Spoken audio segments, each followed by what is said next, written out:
Agnès. Ok.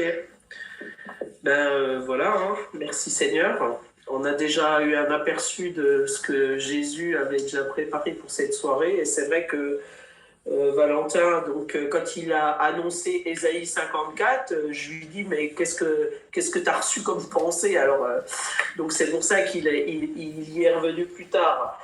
Mais en gros, dans Ésaïe 54, c'est le message que le Seigneur a mis sur mon cœur, parce que le message que Dieu a mis sur mon cœur, on peut le dire de tellement de manières différentes. Mais voilà, moi je vais le dire autrement que par Ésaïe 54. Mais c'est vrai que pour revenir à Ésaïe 54, verset 5, c'est vraiment l'alliance aussi. L'alliance avec le Seigneur, quoi. Et si vous reprenez Ésaïe 54 et quand vous le lirez, vous verrez qu'il y a vraiment énormément de choses et qu'il est parlé aussi des temps dans lesquels on vit. Et car il y a ce verset qui dit « Car il en sera dans les derniers temps comme au temps de Noé ». Donc en fait, ça c'est Jésus qui le dit dans les évangiles, mais en fait ce verset on le trouve dans Ésaïe 54 au verset 9, car il en est pour moi comme au temps de Noé. Voilà.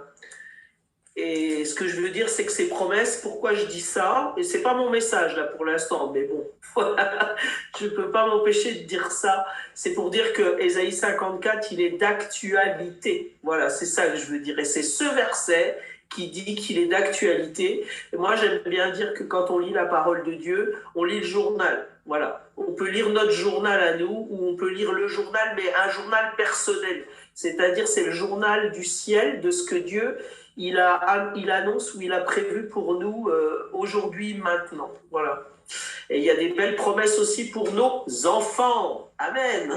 Il y en a pour nous et pour nos enfants. Voilà. Donc moi, le message que le Seigneur m'a donné, je l'ai reçu au travers du psaume 24. Donc j'ai envie de lire le psaume 24. Il n'est pas très long. En fait, je vais le lire, mais c'est une prière pour moi. Mais c'est aussi un positionnement, c'est une déclaration et on positionne son cœur. Voilà. Alors, je vous expliquerai au fur et à mesure parce qu'il va être question du cœur, il va être question des portes, puisque mon enseignement, je vais vous partager une vision que j'ai reçue en priant, que j'ai publiée sur mon Facebook. Alors, pour ceux qui sont allés sur ma page Facebook, ils ont déjà vu, mais je vais partir de là et... parce que le Seigneur me fait partir de là. Voilà. Donc, on va lire ensemble. Je vous invite à le lire aussi, hein, à vous positionner, à le proclamer. Donc, psaume 24, moi je lis dans la version Semeur. La terre et ses richesses appartiennent à l'Éternel. L'univers est à lui avec ceux qui l'habitent. C'est lui qui a fondé la terre et les mers, qui l'a établi fermement au-dessus des cours d'eau. Qui pourra accéder au mont de l'Éternel? Qui pourra se tenir dans sa demeure sainte? L'innocent aux mains nettes qui a le cœur pur, qui ne se tourne pas vers le mensonge et qui ne jure pas pour tromper son prochain. Celui qui vit ainsi sera béni par l'Éternel, il obtiendra justice de son Dieu qui le sauve. Ô Éternel, tel est le peuple qui te révère et qui s'attache à toi, Dieu de Jacob. Alors là, vous pouvez mettre Dieu de Colette, Dieu de Laurence, Dieu de Malika, Dieu de Mélissa. On peut mettre chacune notre prénom là, ok? Voilà, c'est important de personnaliser la parole de Dieu. Parce que la parole, elle est esprit et vie et elle est là pour nous. Portes, levez la tête, aux portes, levez-vous, relevez vos frontons, aux portes, haussez-vous, vous portes éternelles. Vous verrez que ce verset, il va parler aussi avec la vision que le Seigneur m'a donnée. Mais il n'y a pas, voilà. Pour que le roi de gloire y fasse son entrée.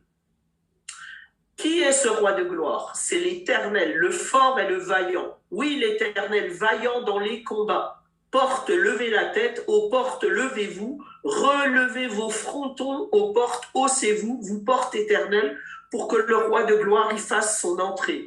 Qui est ce roi de gloire? Le Seigneur des armées célestes, c'est lui le roi de gloire. Voilà, donc c'est vrai que c'est un drôle de langage, la parole de Dieu. Ça parle de porte et en fait, tout ça, c'est un langage symbolique qui veut parler de notre cœur. Et dans la parole de Dieu, il est dit que le cœur, c'est l'esprit. Et il faut savoir que Dieu est esprit.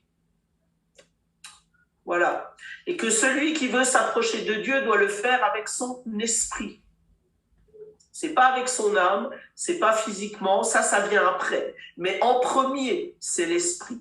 Après, c'est vrai que le message que Dieu m'a donné, c'est, je pense, un message qui rentre dans la période dans laquelle on est rendu, nous, ses filles, ses enfants, c'est-à-dire que c'est une période d'alignement. C'est une période de rééquilibre et d'alignement. Donc, pour l'instant, je parle de l'esprit qui est notre porte d'entrée dans la présence de Dieu et Dieu était en esprit, on ne peut être en relation avec lui que par notre esprit. Voilà. Donc maintenant, je veux juste, avant de rentrer pleinement dans ce message, je veux faire une prière et je veux nous inviter à ouvrir notre esprit. C'est vraiment des habitudes à prendre quand vous lisez la parole de Dieu. Quand vous voulez méditer la parole de Dieu, quand vous voulez parler avec Dieu, prenez cette habitude de vous positionner dans votre esprit. Ça permet à votre âme de se soumettre à l'esprit. Elle ne le fera pas naturellement, je vous le dis. Donc c'est important d'apprendre à se connaître quand on est né de nouveau. On a eu notre esprit qui a été ramené à la vie, qui a été relevé par l'esprit de Dieu. Hein, c'est le souffle de Dieu qui est rentré à nouveau dans notre esprit et c'est important d'apprendre à fonctionner à partir de là parce qu'avant de rencontrer le Seigneur, on ne fonctionnait pas là-dedans. On fonctionnait que dans notre âme et notre corps, c'est-à-dire on n'était que dans 2 dimensions. Donc quand on rentre dans les 3 dimensions de notre être, eh ben, il faut redévelopper cette 3e dimension, cette dimension de l'esprit. Et cette dimension de l'esprit, elle doit être première dans nos vies. Voilà. Et le message que Dieu m'a donné, il concerne ça. Mais vous allez voir, ça va rentrer par des images de porte encore. Voilà, donc je vais prier. Alors, en même temps, je vais aussi prendre autorité sur un esprit de sourdité spirituelle, parce que j'écoute Valentin qui m'a dit qu'il avait reçu ça. Donc, je fais confiance au Saint-Esprit en lui. Voilà. Amen. Donc, je vais commencer par prendre autorité sur un esprit de sourdité spirituelle. J'élève ton nom, Seigneur Jésus, parce que ton nom est élevé au-dessus de tout nom. Je prends autorité par ton puissant nom, Seigneur Jésus, sur tout esprit de sourdité spirituelle, sur tout esprit qui veut s'opposer à la connaissance de Christ maintenant. Je lis, je maudis et je chasse cet esprit et j'interdis à cet esprit de voler la connaissance et la parole de vérité, parce que ta parole dit que c'est par la vérité que tu nous libères. Tu es la vérité, tu es le chemin, la vérité et la vie, Seigneur Jésus. Tu es la parole qui a été faite chair, mais tu es aussi esprit, tu habites en chacune de nous. Et c'est ton esprit qui nous conduit dans toute la vérité. Alors nous libérons maintenant le chemin pour l'esprit de vérité et fais ton œuvre, Seigneur. Voilà. Et maintenant, je vous invite, merci Seigneur, parce que nous ouvrons nos cœurs devant toi. Nous nous attendons à toi, Seigneur. Nous venons à ta rencontre. Seigneur, tu dis que nous sommes des vases d'honneur, que tu habites en chacune de nous. Et Seigneur, ce soir, nous voulons communier avec toi. Et nous voulons entendre ce que tu as à dire à nos vies, Seigneur. Seigneur, tu as déclaré, moi je le proclame encore, que tu avais des cadeaux pour chacune d'entre nous, Seigneur. Et tu as des bonnes choses, parce que tu as des projets de bonheur et non pas des projets de malheur. Alors Seigneur, nous ouvrons notre esprit à ton esprit et nous recevons pleinement toute ta parole, toute ta connaissance, et voilà. Amen. Alors maintenant, voilà, je vais vous partager la vision que j'avais reçue. Alors, c'était en priant avec Evelyne, voilà. Et donc, dans un j'ai vu un couloir avec 2 portes. Et l'une des portes, la porte devant, c'était la porte de notre destinée. La porte de derrière, c'était la porte de notre passé. Et je voyais que dans ce couloir, il y avait un vent qui venait en face. Alors, il y avait quelqu'un dans le couloir. J'ai envie de dire, ça peut être moi, ça peut être vous. Hein, c'est vraiment quelque chose qui nous représente. Nous sommes dans ce couloir. Devant nous, il y a la porte de notre destinée qui est ouverte. Derrière nous, il y a la porte du passé. Alors, pour certains, elle est fermée. Pour d'autres, elle est à moitié fermée. Pour d'autres, elle est grande ouverte encore. Voilà. Et je voyais un vent de face. Alors maintenant, j'ai eu confirmation parce que quand j'ai vu ce vent arriver, donc ce vent, je vais quand même dire ce qu'il faisait, donc ce vent, il nous empêchait d'avancer. Il nous empêchait d'entrer dans notre porte de la destinée. Voilà. Et je vais lire quand même, parce qu'autrement, je vais partir dans trop de détails. Et à ce moment-là, le Seigneur m'a dit que la porte du passé devait être définitivement fermée pour que nous puissions entrer dans notre destinée. Et alors, j'ai vu Jésus fermer la porte de derrière, donc, celle du passé. Et à ce moment-là, le vent de face a rebondi contre la porte du passé fermée et propulsé la personne dans son avenir de manière soudaine et rapide. Voilà. Et ça, c'est une pensée qui travaille en moi depuis 2 ans, mais Dieu nourrit beaucoup au travers de ça. Et ce que je veux vous dire, c'est que ces 2 portes, en fait, donc il y a la porte de la destinée. Alors je vais lire quand même je vais lire le psaume 139, le verset 5, je vais le lire dans 2 versions différentes, parce que la parole de Dieu, elle parle bien aussi. Et je ne vais pas paraphraser pendant trop longtemps la parole. Donc ces versets-là sont vraiment... En fait, ils vont avec cette vision. Et je les avais reçus bien avant la vision. C'est pour ça que je veux vous les lire. Donc j'ai le 139.5 dans la version Passion. Elle n'existe pas en français, mais c'est une traduction de la version Passion anglaise. Tu es allé dans mon avenir pour préparer le chemin, et avec gentillesse, tu me suis pour m'épargner le mal de mon passé. Et dans la version Summer, donc c'est celle que j'ai, version plus classique, on va le dire comme ça, tu m'entoures par derrière et par devant et tu mets ta main sur moi. On est dans l'intimité, ok? Alors, ce que Dieu m'a donné aussi comme compréhension, parce que si mon enseignement part de cette vision, vous imaginez bien que Dieu me l'a expliqué aussi, en tout cas, ce qu'il veut nous enseigner au travers de cette vision. Alors, la question, il y avait 2 questions qui se posaient pour moi. Donc, j'ai commencé à poser la question. Donc, oui, Seigneur, tu as ouvert la porte de notre avenir. Et ça, je le sais depuis longtemps. C'est que la porte de notre avenir, elle a été ouverte avant, et on le voit dans cette vision, avant que la porte de notre passé soit fermée. OK ? Et une première pensée que le Seigneur m'avait donnée par rapport à ça, c'est que Dieu nous laisse toujours libres d'avancer ou de reculer. D'accord ? Il ne veut pas nous contraindre, parce que imaginez, s'il n'y a qu'une seule porte qui est ouverte, on n'a pas le choix. On n'a plus de choix. Soit on doit faire demi-tour et retourner en arrière, soit on ne peut aller qu'en avant. D'accord ? Donc, donc Jésus a ouvert la porte de notre avenir. Et ça, j'ai reçu, c'est une révélation, c'est un enseignement qui vient par l'Esprit, c'est le Saint-Esprit qui nous enseigne lui-même, d'accord ? On a le Saint-Esprit, on a la parole de Dieu, et Dieu nous parle au travers de sa parole. C'est pour ça que je vous encourage à lire la parole de Dieu, non pas comme un devoir religieux, mais chercher la pensée de Dieu, chercher ce que Dieu il a comme cadeau pour vous chaque jour, parce que les bontés de l'Éternel ne sont pas épuisées, mais elles se renouvellent chaque matin. Voilà. Et donc, Jésus a ouvert la porte de notre destinée quand il est mort à la croix du Calvaire, quand il nous a réconciliés avec le Père, parce que la porte de notre destinée, c'est-à-dire que nous rentrons dans l'éternité par cette porte.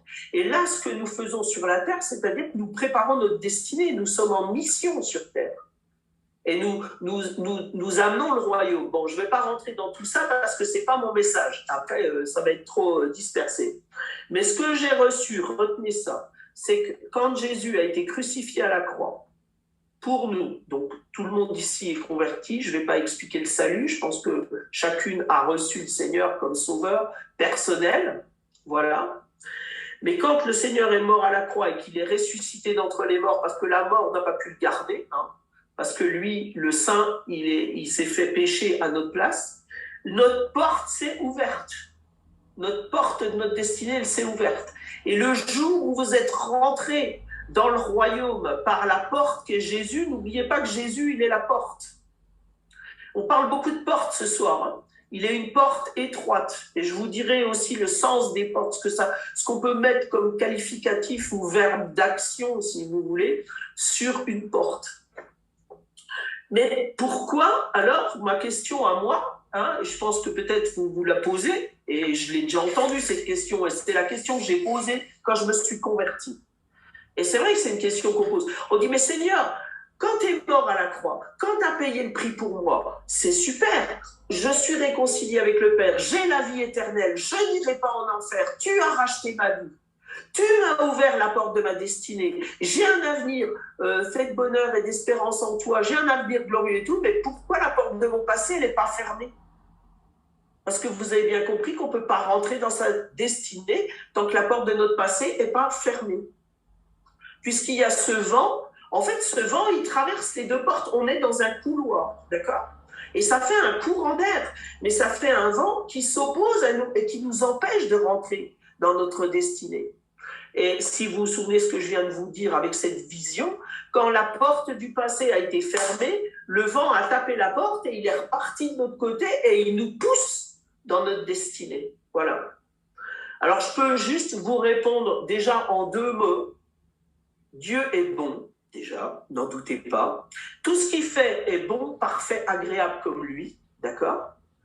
Donc, si Dieu ne permet pas que nous rentrions dans notre destinée quand la porte du passé est encore ouverte, ou même entrouverte, parce que si elle est entrouverte, le vent, il y aura peut-être un peu de retour. Déjà, ça va vous faire un peu avancer, mais ça ne va pas être fulgurant et ça ne va pas être suffisant. Ça, c'est plutôt le mot que j'ai envie de dire. Mais c'est parce que Dieu nous aime tellement qu'il ne veut pas qu'on aille au casse-pipe. Parce que si on rentrait dans notre avenir, dans notre destinée avec notre passé, mais je pense qu'on ne pourrait pas rester en vie. Ça, j'en suis à peu près sûr, parce qu'on est dans une confrontation entre la lumière et les ténèbres. Ok ? Voilà. Donc ça, c'est une première réponse, si vous voulez, qui pour moi me paraît évidente, parce que plus on connaît le Père, plus on connaît le cœur du Père, n'oubliez pas que les portes, c'est aussi l'histoire du cœur, plus on vit dans la présence de Dieu, plus on connaît la parole de Dieu, plus on a expérimenté sa fidélité, et plus on a vécu de guérison, de délivrance, voilà, parce que le salut est complet. L'Église, elle a beaucoup prêché le salut individuel de l'âme, mais le salut, et puis juste sauver, quoi, juste sauver. Mais non, dans le salut, il y a toute la provision. Il y a la guérison aussi, hein, la guérison du corps, mais de l'âme aussi. Il y a la guérison, il y a la provision aussi pour la vie, puisque Dieu a dit, le juste ne mendira jamais son pain, ni lui, ni ses enfants. C'est quand même des promesses qu'on a besoin de se souvenir aujourd'hui, parce que on ne va pas parler trop de ce qui se passe actuellement, mais on est de plus en plus dans des temps qui sont troublés, qui deviennent incertains. Et j'ai envie de dire, la parole de Dieu, il y a des versets qui prennent du sens aujourd'hui pour nous. Parce que le Seigneur, il est en train d'ébranler le monde et on est ébranlé. Hein, nos sécurités, non pas vous, moi mes sécurités sont ébranlées. Parce que les Français, on avait des sécurités. Un salaire, voilà, je ne veux pas faire toute la liste, hein, et aujourd'hui, j'ai envie de dire, pardon, c'est pas, mais on se retrouve un peu comme les pays pauvres ou les pays sous-développés où on ne sait pas ce que demain va être fait. Et c'est ça la réalité de nos peuples. Je pense qu'au Canada, au Québec, c'est un peu ça aussi.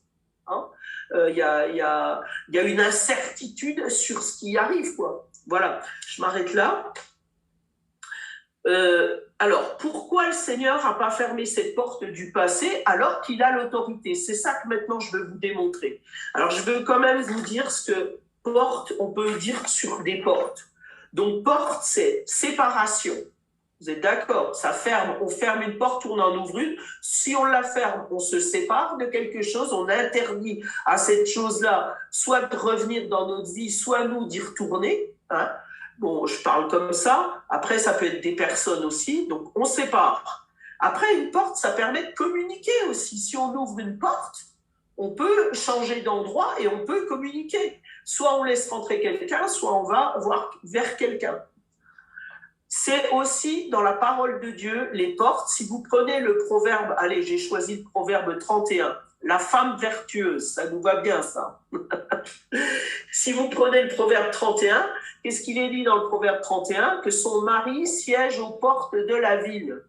Et si vous prenez la parole de Dieu, il y a beaucoup de portes, il est question beaucoup des portes dans la parole, dans Job, je ne peux pas citer tous les passages, quoi. Et y compris les passages qui parlent de Jésus, qu'il est la porte étroite, qu'il est la porte des brebis, enfin il y a tout ça.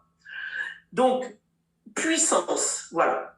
Aussi, un des symboles de porte, c'est la puissance.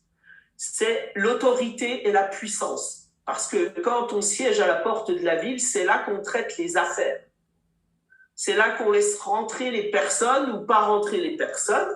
C'est là qu'on laisse rentrer les marchandises et c'est là qu'on faisait les affaires dans l'ancien, enfin, dans ce que la parole nous partage sur les peuples dont il est question. Les gens faisaient leurs affaires aux portes de la ville. Voilà. Donc c'est ça qu'il faut retenir. Et aussi, c'est symbole de révélation et de protection. De protection aussi, voilà. Donc, je voulais juste donner 2 passages de la parole de Dieu, je vais vous les lire quand même, qui parlent de la puissance de Jésus par rapport aux portes. Donc, d'où cette question, je ne savais pas que j'allais développer autant, mais je crois que c'est important de développer autant, parce qu'il faut qu'on comprenne qui est Jésus, qu'on comprenne que Jésus est tout puissant, mais que Jésus se limite volontairement, mais il y a une bonne raison. Et c'est toujours cette question auquel je nous emmène pour qu'on comprenne pourquoi Jésus se limite, pourquoi il ne ferme pas la porte de notre passé. Voilà. Alors, donc Ésaïe 22, et après, ça nous renverra dans dans Apocalypse 3, 7 à 8. Et là, je reviendrai à ce qu'on est en train de vivre aujourd'hui, parce que je pense que Dieu veut contextualiser aussi, c'est-à-dire ça nous touche nous, mais ça touche aussi le contexte dans lequel on vit aujourd'hui sur la terre. Voilà. Donc, Ésaïe 22, 22. Je le chargerai donc. Alors, je le chargerai donc de la clé du royaume de David, et quand il ouvrira, nul ne refermera, et quand il fermera, personne n'ouvrira. Voilà. Donc ça, il est question de la clé de David. Donc ça, c'est l'Ancien Testament. C'était un serviteur du palais. Bon, je ne vais pas rentrer plus dans les détails de ce texte, mais si on va dans Apocalypse 3, 7, on voit bien que celui qui tient la clé de David, c'est bien Jésus. Ok. Alors, et il est question de l'église de Philadelphie. Et je suis étonnée de ce que Dieu m'a montré, parce que ça, je l'ai reçu juste avant qu'on démarre, là. Mais je crois que je l'avais déjà reçu dans l'esprit, mais je n'avais pas prêté attention. Parce que, voilà, je ne veux pas rentrer dans les coulisses de comment je prépare un enseignement. Ça va noyer trop de choses. Mais à l'ange de l'église de Philadelphie, ce que je veux dire, c'est que l'église de Philadelphie, c'est celle-là, pour moi, dans laquelle on est aujourd'hui. Et moi, je me sens concerné par cette église, personnellement. Alors, je vais lire jusqu'au verset 13. À l'ange de l'église de Philadelphie, écrit, voici ce que dit le saint, le véritable, celui qui tient la clé de David, qui ouvre et nul ne peut fermer, qui ferme et nul ne peut ouvrir. On retrouve bien Ésaïe 22, 22. On est en quelle année? 2022. Il y a beaucoup de 22. Et sachez que 2, c'est le symbole du chiffre, l'arche, quoi. L'arche, l'alliance, d'accord? Voilà. Et la porte aussi, ça parle aussi de l'alliance. Quand il est dit que Jésus, c'est la porte des brebis, ça renvoie aussi à la porte de l'arche. Parce que la porte de l'arche, elle était toute petite. Et Jésus, c'est une porte petite aussi. Ok, je vais essayer de ne pas aller trop vite, mais parce que j'ai des pensées là qui me viennent de tous les coins. Mais je sais qu'elles sont liées ensemble. Je connais ta conduite. Voici, j'ai ouvert devant toi une porte que nul ne peut fermer. Je le sais, tu n'as que peu de puissance. Tu as obéi à ma parole et tu ne m'as pas renié. Vous voyez, Jésus, il a ouvert une porte devant nous que nul ne peut fermer. Donc, il a ouvert la porte de notre destinée. Ça veut dire quoi? Ça veut dire que chacune de nous, là, on a une porte de destinée qui est ouverte. Maintenant, pourquoi Jésus n'a pas fermé la porte de notre passé? Alors, parce que dès que la porte de notre passé est ouverte, qu'est-ce qui se passe? Le vent, alors le souffle de l'Éternel, parce que le vent que j'ai vu dans l'esprit venir contre, c'est le souffle de Dieu. Et ça, j'en ai eu la preuve par Nati, qui étudie les lettres hébraïques et qui me l'a confirmé. Voilà, je fais une petite parenthèse. Donc, c'est le souffle de l'Éternel. Donc, on y vient. Là, il y a un chemin à comprendre et il y a le pourquoi, une partie du pourquoi. Amen. Donc, eh bien, je te donne, alors non, pardon, voici, j'ai ouvert devant toi, je répète, une porte que nul ne peut fermer, je le sais, tu n'as que peu de puissance. Tu as obéi à ma parole et tu ne m'as pas renié. Eh bien, je te donne des membres de la synagogue de Satan, ils se disent juifs mais ne le sont pas. Ils mentent. Je les ferai venir se prosterner à tes pieds et reconnaître que moi, je t'ai aimé. Donc là, je pense qu'on a tous vécu de l'opposition, on a tous vécu des attaques par des faux frères ou des fausses sœurs, pardonnez-moi, hein, mais quand on lit la parole de Dieu et qu'on voit le comportement de certains chrétiens, on se dit, on ne vit pas dans le même royaume, quoi, où on n'est pas appuyé sur la même Bible. Voilà. Donc, c'est pas histoire, c'est pas contre la chair et le sang hein, qu'on se bat, mais on doit discerner aussi ce qui anime les personnes. C'est pas parce qu'une personne, elle se déclare chrétien qu'elle va produire du fruit de la parole et qu'elle va vous bénir. Vous comprenez? Et je ne parle pas de maudire les gens, je parle de se protéger. Et ça, c'est ce que le Seigneur nous dit d'ailleurs. Et pardonnez-moi, mais je pense qu'il va falloir qu'on apprenne à parler juste et vrai. Parce que, comment dire, et ça a à voir avec les portes là dont je suis en train de parler. Parce que je peux peut-être vous le donner là maintenant. Il y a deux noms aussi que Dieu m'a donné, la porte du passé, la porte de l'avenir. J'ai reçu un autre nom pour porte du passé, c'est chair et avenir esprit. Donc ce que je suis en train de vous dire là, on est dans Apocalypse 3 à l'église de Philadelphie. Je ne suis pas à l'église de Laodicée, elle est juste après. Et si vous lisez dans l'église de Laodicée, qu'est-ce que Jésus nous dit? Je vomis les tièdes. Ce que j'ai contre toi, c'est que tu n'es ni froid ni bouillant. Tu es tiède. Et c'est le temps où Jésus vomit les tièdes. Voilà. C'est quoi la tiédeur? C'est un peu de chair, un peu d'esprit, un peu d'esprit, un peu de chair. C'est exactement ce que je suis en train de vous parler. Sachez que Jésus, comme Pierre, quand Jésus parle à Pierre dans le Nouveau Testament, qu'est-ce qu'on voit? On voit que Pierre, il a reçu la révélation que Jésus était le Fils de Dieu, qu'il était le Messie. Et 3 versets plus tard, qu'est-ce qu'il dit? Mais non, Seigneur, tu n'iras pas à la croix, ça n'arrivera pas à toi. Qu'est-ce que Jésus lui dit? Arrière de moi, Satan, car tes pensées sont toutes humaines. Moi, je ne fais que dire ce que le Seigneur dit dans sa parole. C'est pour ça que je vous dis, il faut qu'on apprenne à parler vrai, à parler juste, à appeler un chat, un démon, un démon. La chair, c'est la chair, l'esprit, c'est l'esprit. Mais on ne peut plus être mélangé, on ne peut plus être mi-figue, mi-raisin. Parce que c'est l'histoire de ces deux portes ouvertes qui font qu'on est paralysé et qu'on ne peut pas rentrer. Alors oui, la parole, elle dit que le royaume de Dieu est pour les violents. C'est les violents qui s'emparent du royaume de Dieu. Mais la parole, elle dit aussi que votre oui soit oui, que votre non soit non, et qu'on ne peut pas s'associer avec n'importe qui. Elle parle aussi des attelages dans, je crois que c'est 2 Corinthiens 6, il me semble, de mémoire. Qu'est-ce qu'un bœuf et un cheval font atteler ensemble? Voilà. Alors c'est vrai que c'est un verset qu'on peut utiliser pour les mariages, hein. Mais c'est pas que pour les mariages, parce qu'on peut ramener un mariage aussi dans une association, une alliance, peu importe qu'elle soit, voilà. Bon, c'est ce que je vous livre ce qui me vient là, mais voilà. Et donc il y a une promesse, voilà, c'est ça. Donc Dieu, il dit quoi? Il dit qu'il va livrer ces personnes à nous. Ouais, oui, oui. On est dans ce temps où Dieu veut qu'on rentre avec toutes les armes qu'il nous a données, qu'on soit des messagères de bonnes nouvelles, mais qu'on soit dans la puissance, qu'on soit une église victorieuse et pas une épouse victorieuse, parce que nous sommes l'épouse. Si nous en sommes là, à marcher par l'esprit, nous pouvons nous considérer comme étant l'épouse que Jésus prépare. D'accord? Mais maintenant, c'est du sérieux, parce qu'il y a une séparation entre l'épouse et l'église. Et l'église, c'est ce que je vous disais. Bon, mais là, l'épouse, elle est dans l'église, mais l'église n'est pas toute dans l'épouse. C'est ça que j'essaye de vous dire. Amen. Voilà, bon. Donc, la promesse, c'est tu as gardé les commandements de persévérer que moi, je t'ai aimé. Tu as gardé, ah non, pardonnez-moi, tu as gardé le commandement de persévérer que je t'ai donné. Pardon, je me suis trompé de phrase là. C'est pourquoi, à mon tour, je te garderai à l'heure de l'épreuve qui va venir sur le monde entier pour éprouver tous les habitants de la terre.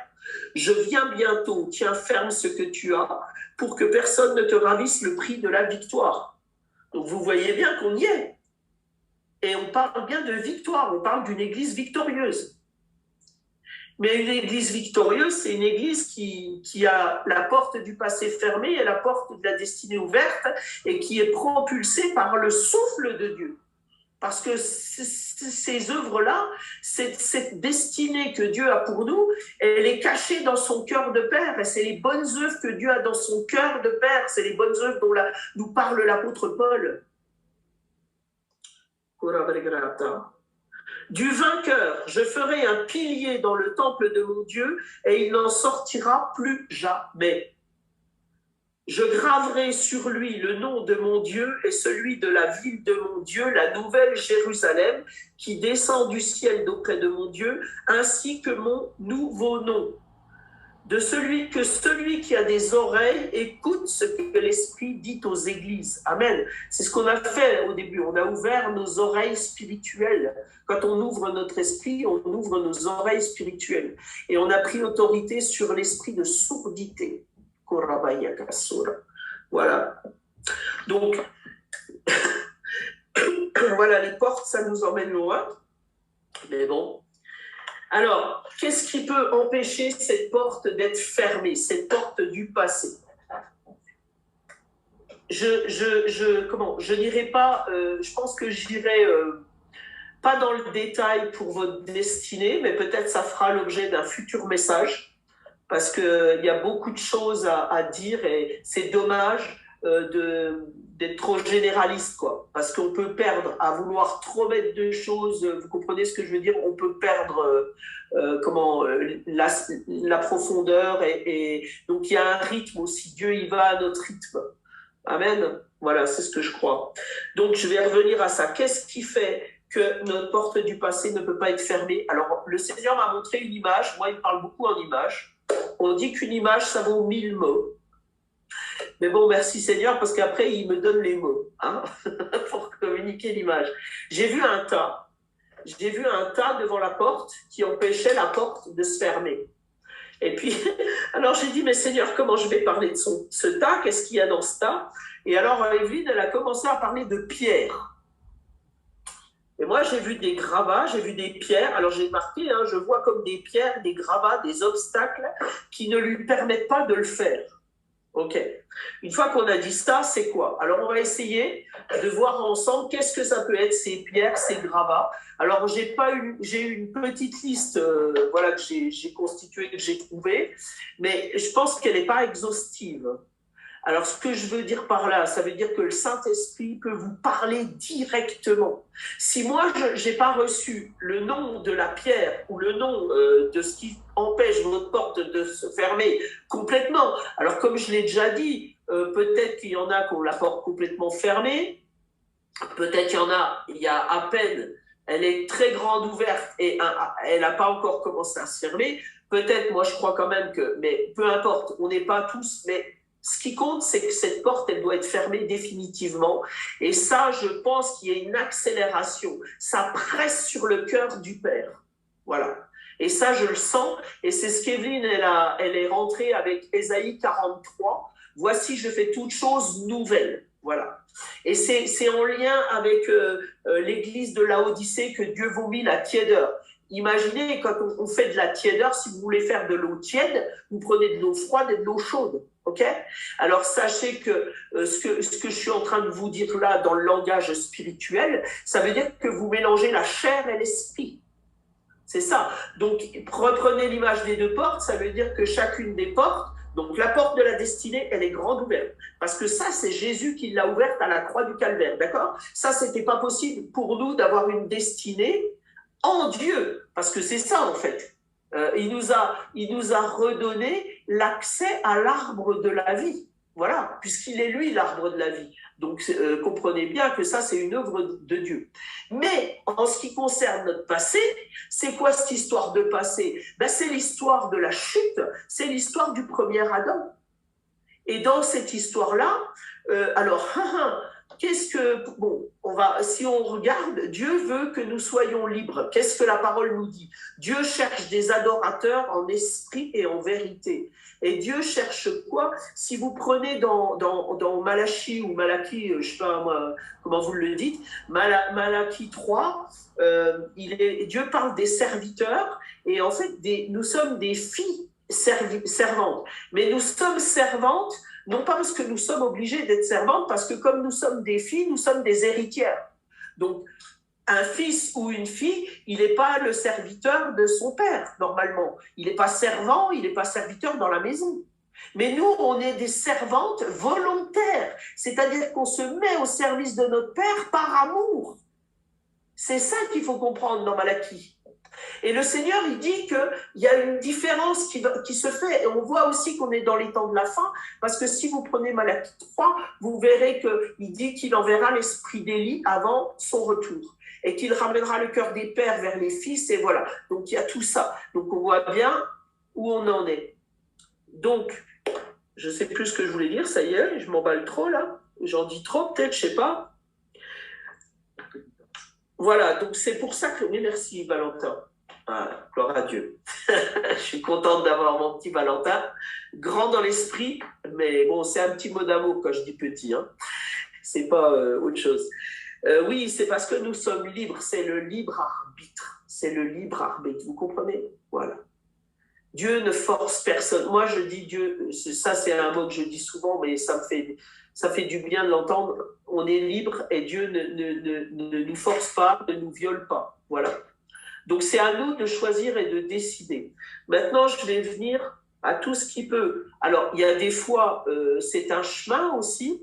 Alors, j'ai envie de dire que ce chemin et cette lumière, ça peut se faire aussi, ça ne peut pas se faire. C'est-à-dire que cet éclairage de notre porte du passé, des gravats, de ce qui empêche cette porte d'être fermée, c'est dans l'intimité avec le Père qu'on va savoir le nom des choses. Vous comprenez? Voilà. Ok, alors maintenant je vais donner quelques noms. Et Seigneur, alors je vous invite là aussi à parler avec le Seigneur là maintenant. À dire Seigneur, s'il y a quelque chose, qu'est-ce qui bloque ma destinée? Voilà, c'est ça la question. Je vous invite à poser au Seigneur, d'accord? Qu'est-ce qui bloque ma destinée, Seigneur? Je ne le sais pas, mais toi, tu le sais. Alors, révèle-le-moi maintenant. Amen. Alors, moi, dans les noms, il peut y avoir de l'ignorance. Alors, c'est exactement ce que je vous disais juste avant. Si vous ne connaissez pas la parole de Dieu, si vous ne connaissez pas bien le Seigneur, si vous n'êtes pas intime avec Dieu, si vous ne vous nourrissez pas régulièrement de la parole de Dieu, mais que vous vous nourrissez que de la télé ou de l'actualité ou de romans ou de je ne sais pas quoi, effectivement, vous êtes ignorant. Donc, dans cette ignorance, la porte de votre passé ne peut pas se fermer parce que vous continuez à vivre dans le même standard qu'avant de rencontrer le Seigneur. Voilà, en gros, hein, d'accord? Après, qu'est-ce qu'il peut y avoir? L'incrédulité. L'incrédulité, c'est une puissance. Et l'incrédulité, c'est une puissance souvent qui endurcit le cœur. Et l'incrédulité est aussi reliée à l'ignorance. Et pour ce que je viens de vous dire, je vous donne deux passages. En ce qui concerne l'ignorance, vous trouverez Ésaïe 5,13 et Osée 4,6. Mon peuple périt faute de connaissance. Et dans Ésaïe 5,13, vous verrez il est question de la déportation aussi. Et comme je dis, quand on est déporté, c'est qu'on est à côté de sa plaque aussi, hein, quelque part. C'est pas être dans le mille, quoi, au bon endroit. Bon. Après l'incrédulité, vous trouvez ça dans Hébreux 3, 12 et 13. Et c'est là qu'il est question, c'est là que vous voyez que Paul, il parle de l'endurcissement du cœur. Donc l'incrédulité, c'est vraiment une puissance très, très dangereuse parce qu'elle refroidit le cœur, elle refroidit l'amour, elle endurcit le cœur. Voilà. Après, ça c'était, il y a deux versets qui nous permettent d'avoir un peu de discernement. Bon, je ne sais pas si je vais... Ouais, Proverbe 28, 13. Pourquoi? Oui, c'est dans la suite. La Bible, elle dit que l'homme est tel que sont les pensées de son cœur. Donc, c'est juste pour vous interpeller en vous disant c'est important de veiller sur votre cœur. Parce qu'il y a aussi, ça, je n'ai pas la référence, mais car du cœur dépend les sources de la vie. Et n'oubliez pas que nous sommes appelés à être des sources d'eau vive, parce que Jésus est une source d'eau vive et des fleuves d'eau vive coulent de son sein. Et rentrer dans votre destinée, c'est pour être des fleuves d'eau vive, c'est pour abreuver les autres d'eau vive, quoi. Et moi, je rajouterais que votre baromètre, enfin, une des promesses de Dieu, c'est dans 3 Jean 1, 2, où il est dit bien-aimé, je veux que tu prospères à tout égard comme prospère l'état de ton âme. Voilà. Et cette porte du passé, quelque part, vous l'avez bien compris, elle va avec ce qu'on appelle la guérison de l'âme aussi. C'est-à-dire d'être libéré de son passé, c'est d'être complètement guéri. Voilà. Et ça veut dire que le caractère de Christ peut enfin se développer parce qu'il n'y a plus ces barrières qui nous empêchent de recevoir les sentiments de l'esprit. Hein? Une fois qu'on est volontaire et qu'on est en marche et qu'on est participant à notre sanctification. En fait, on est en train de parler de la sanctification, ça veut dire ce n'est plus moi qui vis, c'est lui qui vit en moi. Je ne vis plus pour moi-même, c'est ça la sanctification. Se sanctifier, ça veut dire se mettre à part. Donc, vous voyez, tout rentre dans cette porte du passé et quelque part, je suis sûr que c'est des enseignements que vous avez entendus, qu'on a tous entendus, voilà. Donc, je vais vite là-dessus, mais peut-être que vous pourrez comprendre. J'essaye d'éclairer un peu le chemin pour que chacune puisse recevoir de la part du Seigneur là où elle a besoin. Voilà. Alors, il y a aussi le pardon à soi-même. Ça, c'est très, très important. Moi, je trouve que se pardonner à soi, je trouve que c'est plus difficile. Des fois, peut-être pardonner aux autres, bien que tout est lié, en fait. Parce que le pardon, c'est un processus aussi. Hein. C'est une décision et c'est un processus. Et j'ai envie de dire, on peut avorter le processus aussi. Hein. Que celui qui est debout prenne garde de ne pas tomber. Ça veut dire que la foi, c'est une marche dans le cœur. Hein. Heureux celui qui marche, c'est le psaume 1, et c'est celui qui marche dans son cœur. Il ne s'assied pas à la table des moqueurs et tout ça. On voit bien que la marche, il est toujours parlé du cœur. Et quand on parle du cœur, on parle de l'esprit. On parle de notre être spirituel, de celui qui est pur, qui est saint, qui n'a jamais chuté, qui ne chutera jamais. Parce que notre esprit est marié avec l'esprit de Dieu. Amen. Voilà. Donc, se pardonner à soi-même. Et le pardon, ce n'est pas une émotion. Donc, c'est là qu'il faut apprendre à vivre à partir de son esprit, parce que même si on a des émotions contraires, il faut prendre autorité et prendre la décision de vouloir pardonner. Donc, c'est une décision, le pardon. Et c'est seulement après avoir pris cette décision que nos émotions vont pouvoir être guéries et s'aligner sur cette décision. Mais ce n'est pas l'inverse. Il ne faut pas attendre d'avoir envie. J'ai envie, j'ai pas envie, ça, malheureusement, je suis désolée, hein, c'est peut-être un peu dur ce que je dis, ou ça, je sais pas, mais ça vous paraît peut-être déconnecté, mais pas tant que ça. Vous avez des frères et des sœurs qui sont des adultes, mais qui parlent comme des enfants de 4 ans. Un enfant, c'est normal qu'il dise j'ai envie, j'ai pas envie. Mais un adulte, non. C'est qu'est-ce que Dieu veut. Voilà. Et après, il y a tout ce qui est occulte. L'occultisme. Donc, soit c'est des pratiques qu'on a eues nous-mêmes, soit c'est des héritages. Là aussi, on a besoin soit de se repentir pour nos propres péchés, soit de se repentir aussi pour le péché de nos ancêtres. Et ça, il faut le demander au Saint-Esprit, parce que le Saint-Esprit, il révèle. Et quand on lit la parole de Dieu, la parole, elle est assimilée à une eau, l'eau de la parole. C'est l'eau de la parole qui nous lave aussi. Le sang du Seigneur nous lave, mais l'eau de la parole nous lave aussi. Amen. Alors, dans ce qui est des pratiques occultes, soit qu'on a fait nous-mêmes, soit que nos ancêtres ont fait, bon, ça va avec le péché de nos ancêtres aussi. Hein. Il faut regarder dans notre lignée s'il y a des reproductions, hein, genre des divorces, des fausses couches, des dépressions, voilà, de la folie, des handicaps, enfin tout ça. Donc, à partir du moment où il y a des répétitions dans la lignée, vous êtes sûr qu'il y a une malédiction. Et il faut briser cette malédiction. Voilà. Et bon, ce qu'on trouve beaucoup qui vient de l'occultisme ou des choses héritées, c'est beaucoup la dépression, quoi. La dépression chronique, ça veut dire que c'est, comme on dit, c'est plus fort que moi, quoi. Hein. C'est pas lié à ma réalité, c'est pas lié à ma vie, mais ça me tient tout le temps, quoi. Bon, voilà, je vais pas faire toute la liste, hein, je vous en ai déjà donné. Voilà. Il y a aussi l'esprit de pauvreté qui peut être une malédiction héréditaire. Alors voilà, ça peut être la pauvreté financière, souvent c'est manifesté, mais il y a la pauvreté, bon, elle est financière, mais pas que. Hein. Il y a aussi toutes sortes de pauvreté, quoi. Hein. Voilà, bon, je vais m'arrêter là. Et, euh, et puis voilà, je crois que... Ah non, je vais terminer, oui, par une pensée pour aller dans la porte de la destinée, parce que là, on a parlé de cette porte du passé qui doit être fermée, mais je veux quand même vous donner un petit avant-goût de ce qui est devant nous. Et pour certaines, on est déjà rentré dedans, on est en train d'y rentrer, voilà. Et puis pour d'autres, ben, vous allez y entrer, d'accord? Alléluia. Donc moi, je veux partager avec vous aussi le proverbe 9. Ça nous parle de la sagesse. Parce qu'en fait, on a besoin de la sagesse de Dieu pour bâtir notre vie.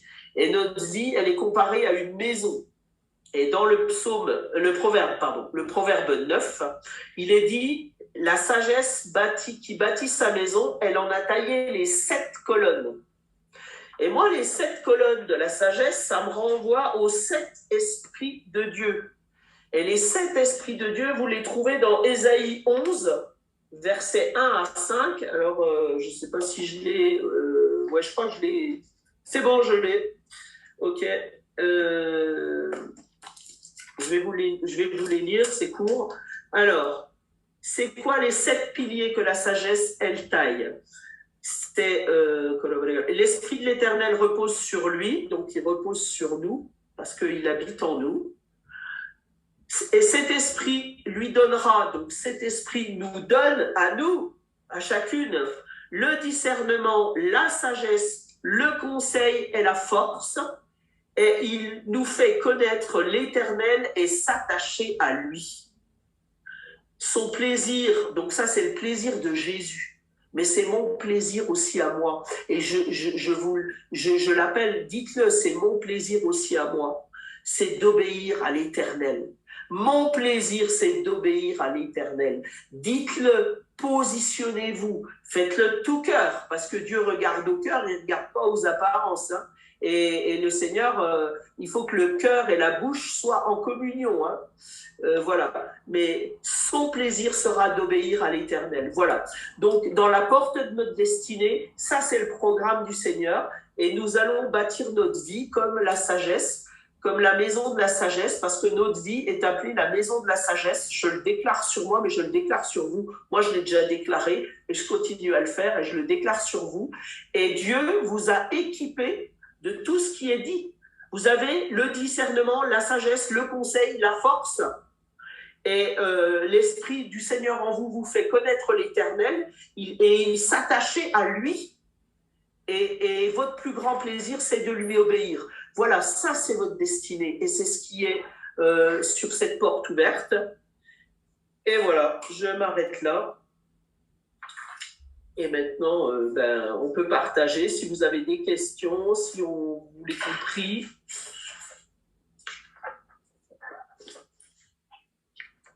Il y a Mélissa qui se pose beaucoup de questions. Comment on fait pour fermer la porte du passé?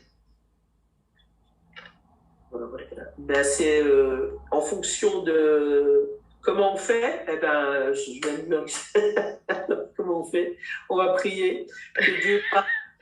Là, je l'ai écrit. Excusez-moi de vous interrompre. Je l'ai écrit, mais après ça, Agnès, vous avez bien répondu à ma question. Donc, j'ai pris plein de notes de mon là. Je suis all-in. Tu sais, dans la vie, tu peux pas être average. Ou bien tu y vas, ou bien tu y vas. Pour moi, j'y vais tout au complet. Let's go. C'est ça. C'est bon. Avec le Seigneur. Et c'est clair que le Seigneur, il va à son rythme. Parce que Dieu travaille. Alors, juste pour répondre à la question de Mélissa, pour terminer, alors là, après, je vais boucler, mais c'est que Dieu travaille avec chacune de nous à notre rythme à nous. Ça ne veut pas dire qu'il ne faut pas se comparer les unes aux autres. On n'a pas à se comparer. On n'a pas tous les mêmes héritages. Et ça, ce n'est pas un souci. Ce qu'il faut, c'est veiller sur son cœur et c'est obéir à Dieu. C'est pour ça que j'ai terminé par Ésaïe 11. Et ce que l'Esprit de Dieu qui habite en nous, produit en nous, c'est Ésaïe 11, verset 2 ou 1, là, que je viens de lire. Et gardez ça en tête. Et c'est lui qui le fait. C'est pas moi qui peux le faire. Mais par contre, le Seigneur ne peut pas fermer la porte si nous, on lui donne pas l'autorisation et si on lui demande pas d'enlever ce qui bloque la porte. Voilà, c'est ça qu'il faut retenir. Amen. Ouais. Amen. Oui. Autre question?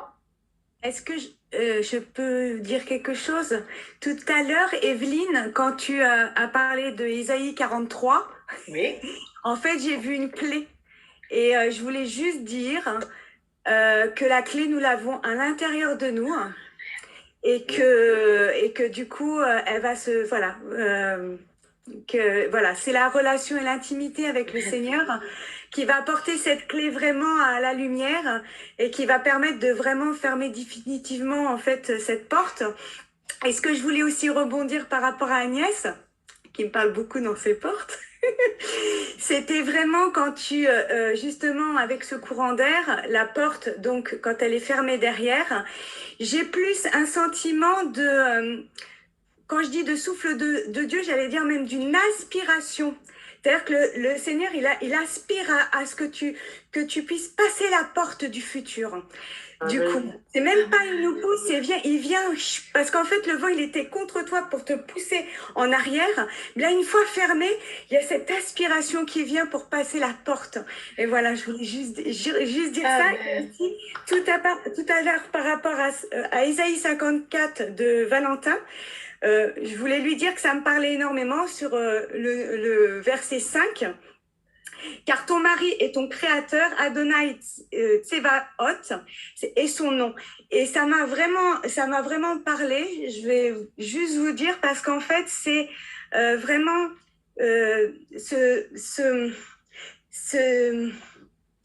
ça me touche.